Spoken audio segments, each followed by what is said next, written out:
वो है गोबर। गोबर, बर का मतलब वरदान, गाय का वरदान। हम हरियाणा पंजाब में वे नहीं बोलते, वे बोलते हैं। जैसे मेरी माँ का नाम था वेद कौर, वेद, वेद नहीं वेद, वेदो, ए वेदो, ए वेदो। तो ये जो वर है ये समय अनुसार वर बन गया गोबर।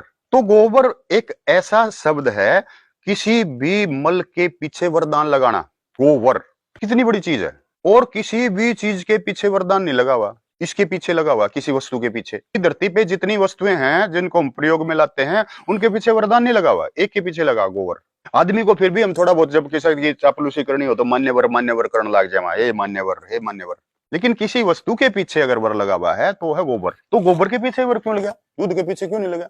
क्योंकि दूध को सिर्फ हम भोजन के तौर पे प्रयोग कर सकते हैं, उसको पी सकते हैं, उसकी दही जमा कर दही ले सकते हैं, शीत ले सकते हैं, बिलो के मक्खन ले सकते हैं, रसगुल्ले में परिवर्तित कर सकते हैं, उसको घेवर में परिवर्तित कर सकते हैं, गुलाब जामुन में परिवर्तित कर सकते हैं तो सारी खाने की चीज ना। तो दूध जो है वो एक संपूर्ण आहार है, खाद्य है, वो महा औषधि है। लेकिन उससे भी बड़ी चीज है गोबर। अब आप लोग यहाँ पे आज चौथा दिन हो गया, हमारे यहाँ पे गोबर जो है वो सारा का सारा कहाँ जा रहा है? खेत के अंदर।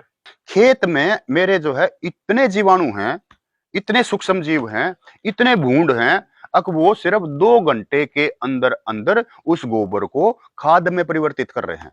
तो गोबर किस में बन गया? खाद में। और कितने जीवों को उसने पोषण दिया, कितने सूक्ष्म जीवों को पोषण दिया, कितने बूंदों को पोषण दिया। दूध तो मेरे को पोषण दे रहा है, गोबर देखो कितनों को पोषण दे रहा है। चौमासे का गोबर जो है अन्य जीवों का भोजन होता है, तो चौमासे का गोबर जो है हम खेत में गिरा है, खेत में चला गया। अब वहां पे जो है मेरी जमीन पोषित हो रही है, बहुत सारे सूक्ष्म जीव पोषित हो रहे हैं। वहां पे फिर मेरी जो फसल होगी, जो मैं बीज गिरूंगा, वो अपने आप पोषण, वो कंपोस्ट वहां पे फुल है, वहां पे ऑर्गेनिक मैन्योर फुल है, वहां पे जो ये 18 के 18 पोषक तत्व हैं वो सारे हैं। तो मेरी जो फसल है जो मुझे चाहिए वो भी एकदम बहुत बढ़िया उगेगी, तो मुझे भी भोजन मिलेगा। किसके कारण? गोबर के कारण। तो गोबर का एक उपयोग तो है कंपोस्ट, खाद।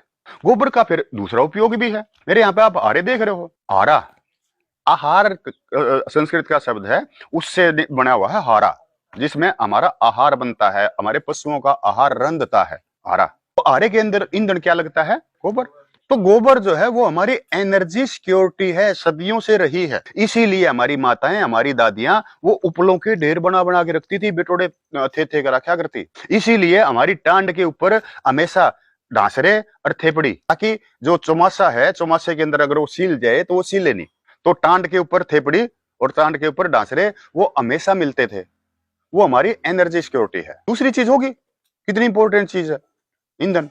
अब तीसरी चीज, सभी के घर साड़, आरे, चूल्हे, रसोई, दीवार, आज से 30-40 साल पहले तक सभी के वो गोबर और मिट्टी से ही लिपाई उनकी होती थी। यानी कि गोबर भवन निर्माण सामग्री भी है, एक भवन निर्माण सामग्री, एक ईंधन, एक खाद। उधर से ईंधनों में सांझी के दिन थे, ये हरियाणा के अंदर कुंवारी लड़कियां थी ना, वो दीवार को लीप के और उसके ऊपर गोबर मिट्टी से सांझी गाला करती, उसमें भी गोबर लगता था। उसके ऊपर वो तारे बनाते थे, फिर वो बनाते थे, फिर उसकी चुंदड़ी बनाते थे, फिर उसका भाई आता था, वो फिर उसका भाई सांझी का भाई आ रहा है, इसने लेके जाओगा, तो भी उसके अंदर भी गोबर का यूज होता है। इधर से जो गोवर्धन पूजा वाले दिन वो है, वो दिन गोबर का वो है, गोवर्धन की पूजा। उस दिन गोबर लेकर वहां पर सारे पूजा की सामग्री बन जाए। वो इधर से होली आती है तो डार बोल कर आप बढ़ावा, हाँ वो भी एक अलग चीज बन गई। तो चीज एक है, उसके रूप देखो कितने हैं, वो कितने असंख्य जीवों को भोजन दे रहा है, वो धरती का आधार है। इसीलिए इसके नाम के पीछे वर लगा है। मैं वरदान तो यो है।